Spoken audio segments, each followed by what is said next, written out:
장염, 주야간 빈뇨, 베누통, 혈뇨 등 이런 문제가 생겼을 때 줄기세포를 추출해서 실장님 안녕하세요. 네, 안녕하세요. 혹시 여기서 어떤 일 하고 계신지 소개해 주실 수 있나요? 저는 강남여성병원의 줄기세포 전담 실장 송무경입니다. 저는 여기서 줄기세포 일하고 함께 여성 비뇨기과 일을 하고 있습니다. 일한 지 얼마나 되셨어요? 저는 강남여성병원에서는 1년 3개월 정도 일을 했고요. 그리고 서울 쪽에서 계속 줄기세포 상담 일을 하고 있었습니다. 오늘 진짜 바쁘신 것 같은데 원래 보통 하루에 환자가 어느 정도 되세요? 저희가 환자분이 많아서 좀 많이 바쁜 편이에요. 평균적으로 한 10건 정도는 하는데 전화 상담은 또 따로, 대면 상담은 한 10건 이상씩 해요. 원래 계단으로 다니세요? 네, 바빠서 계단으로 많이 다녀요.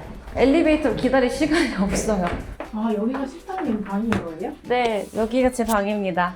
그러면 오전에는 상담을 하시고 오후에는 여기서 일정을 보시는 건가요? 저희가 이제 스케줄에 따라서 좀 다른데요. 원장님 스케줄에 따라서 유동적으로 일을 하고 있습니다. 근데 여기 여성병원의 실장님으로 일하시다 보면 다양한 환자분도 많이 만나셨을 텐데 기억에 남는 분들도 되게 많으셨을 것 같아요. 저는 이제 줄기세포 시술이라든지 치료를 많이 했었거든요. 만성 방광염이라든지 간질성 방광 환자들이 오셔가지고 저희 병원에서 치료를 받으셨거든요. 근데 기존에 있던 환자분들이 다른 병원을 다 다니셨는데 치료를 할 수 없다. 이 병은 치료할 수 없는 병이라고 이렇게 말씀을 해주셨대요. 저희 병원에서 줄기세포 치료를 하시고 치료가 되셔가지고 할아버지는 저를 업어주신다고 하셨고 할머니가 저한테 볼에다 뽀뽀를 해주셨던 기억이 있습니다. 그래서 그런 행복한 모습을 제가 항상 기억을 하고요. 아직도 눈에 선합니다. 그렇게 환자분들이 좀 좋아하시는 모습 보면 실장님은 좀 마음이 어떠세요? 엄청 기쁘죠.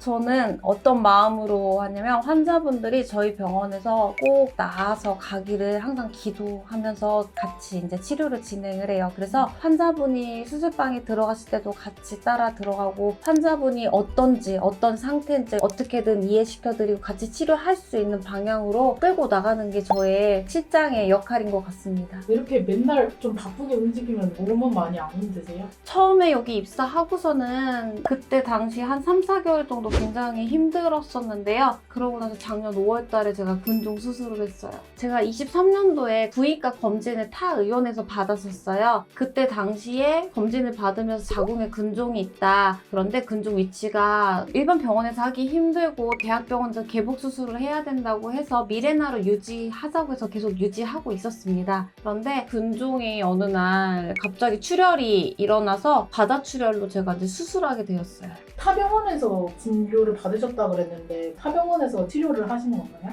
아니요, 저는 타 병원에서는 이제 예전에 저희 병원에 오기 전에 진료를 받았었고요. 제가 저희 병원에서 근무하고 나서 저희 병원에 응급수술을 했습니다. 맨 처음에는 이제 출혈이 시작되기 시작하면서 바다로 막 덩어리 혈이 나왔었거든요. 약으로 조절을 해보려고 했었어요. 미레나도 꼈고 웬만하면 저는 개복 수술을 안 하는 방법으로 어떻게든 끌고 나가려고 했는데 출혈이 생기고 그리고 더 이상은 약으로 해결할 수 있는 방법이 없기 때문에 수술을 결정하게 됐는데 저희 원장님이 개복을 안 하고도 고주파로 수술할 수 있다고 하셔가지고 그래서 여기 병원에서 수술을 선택하게 됐고 저희 병원으로 바로 왔습니다. 우리 실장님 제가 수술해드렸죠. 대표원장이라고 해서 창피했을 텐데 상당히 큰 용기를 갖고 수술을 받으셨어요. 우리 실장님 같은 경우에는 과다출혈과 생리통 때문에 미레나를 꼈었거든요. 그런데 이게 중간에 막 빠지는 거예요. 또 이제 어느 날 갑자기 빠지면서 출혈이 굉장히 심하게 왔죠. 자궁근종의 증상 중에 하나가 바로 생리통과 생리과다가 있어요. 허리 아프고 아랫배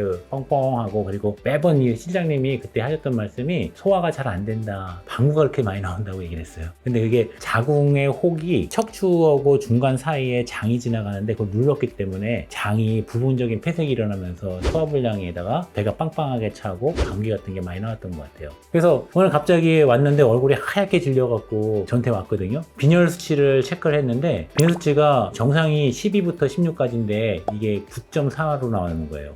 빈혈이 심각하게 있는 거죠. 또 조금만 이래도 피곤하다고 하면서 처음에는 장난으로 그런 줄 알았는데 그게 아니라 실제로 본인이 피가 좀 부족해서 그게 나왔던 경우 같아요. 그래서 바로 응수술을 해드렸죠.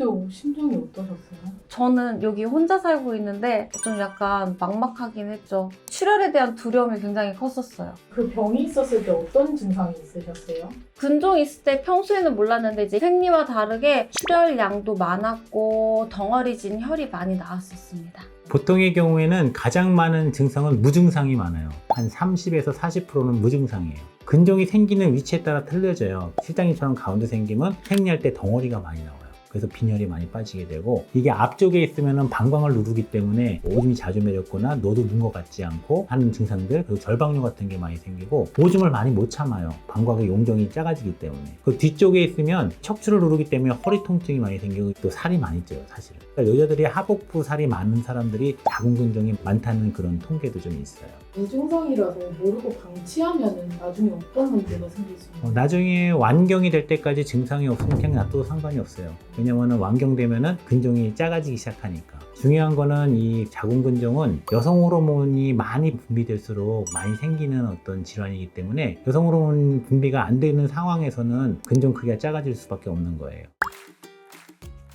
그러면 저희 오전 근무 끝나고 자세한 얘기를 조금 나중에 들어볼 수 있을까요? 옆에 카페에 가요? 이제 오전 근무 끝나신 거예요? 네, 오전 근무 끝나고 카페에 왔습니다. 보통 점심은 몇 시쯤에 드세요? 12시에서 1시쯤 먹습니다. 그럼 바빠도 식사는 꼭 챙겨 드시는 편이에요?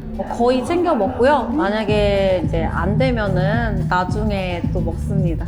그러면 실장님이 이제 병이 있으시기 전에 평소 생활 습관이나 이런 게 좀 궁금하거든요. 저 평소 생활 습관은 항상 뭐 출근을 하고 스트레스를 많이 받는 직업이다 보니 친구들하고 많이 모여서 이제 예전에는 술도 많이 먹었었고, 제가 또 육류를 좋아하다 보니 새끼를 먹으면 새끼 다 고기를 먹을 정도였어요. 평소에 또 운동도 안 하다 보니 생활 습관 자체가 조금 불규칙했던 부분도 있었던 것 같아요. 그러면 혹시 평소 생활 습관에도 이제 병의 영향이 있었다고 생각하시나요? 아무래도 근종, 스트레스, 그리고 붉은 육류, 지방, 술, 담배 이런 거 안 좋다고 제가 얘기를 들었어요. 근데 저는 술을 먹고 붉은 지방도 많이 먹었으면서 또 함께 스트레스도 많이 받았기 때문에 복합적인 문제가 있지 않았을까 합니다. 이런 것도 원인이 되나요? 원인이 되죠. 자궁에 혹이 생긴다는 거는 산화물질이 많이 쌓이는 거예요. 결국 우리 몸에 노폐물이 많이 쌓이는 거죠. 술을 많이 먹고 매운 음식 같은 거 많이 먹고 또 고기 중에서 이제 소고기가 별로 안 좋은데 이런 걸 굉장히 많이 먹게 되면 우리 몸에서 노화가 되는 거예요. 자궁도 노화가 빨라진 상태가 되기 때문에 근종이 생기게 될 수가 있어요. 그럼 실장님은 안 좋은 습관을 다 하고 계셨던 거예요? 그렇죠. 그러니까 근종이 생기게 되는 거죠. 그러면 식습관이 구체적으로 좀 어떻게 바뀌셨어요? 제가 다이어트도 진행을 같이 해서 버터를 먼저 많이 먹어요. 그 다음에 고기, 야채, 그리고 탄수화물은 최대한 적게 먹어요. 그리고 고기 같은 경우는 가급적이면은 붉은 육류는 많이 섭취 안 하려고 노력하고 있습니다. 닭고기, 오리고기 이런 부분으로 많이 먹고 있어요. 그럼 붉은 류만 아니면 그냥 고기는 괜찮은 건가요? 아무래도 닭고기랑 오리고기는 워낙 좋다고 그죠, 그렇기 건강에- 때문에 그럼 원장님한테 이것도 한번 여쭤보겠습니다. 네, 원장님한테 혼나는 거 아닌지 모르겠습니다. 육고기, 붉은 고기 같은 거에는 그 맛은 있지만 우리 몸에 독성이 많이 생기거든요. 그러니까 그런 걸 다가 안 하는 습관 되게 잘하는 거죠. 특히 생선류를 많이 먹는 게 좋아요. 생선류에는 DHA라는 게 있기 때문에 여성들한테 굉장히 피부에도 좋고 자궁이나 이런 데도 상당히 많이 좋은 걸로 좀 돼 있어요. 그러면 또 다른 좋은 음식들 소개해 주실 수 있어요? 브로콜리 참 좋고요. 그리고 당근 같은 거 좋고 마늘도 상당히 좋고요. 특히 좋은 것 중에 하나가 올리브 오일. 올리브 오일 갖다가 이제 공복에 한 숟가락씩 먹으면은 유산균도 많아지고 장내 세균이 좋아지니까 그런 거 상당히 좋은 것 같아요.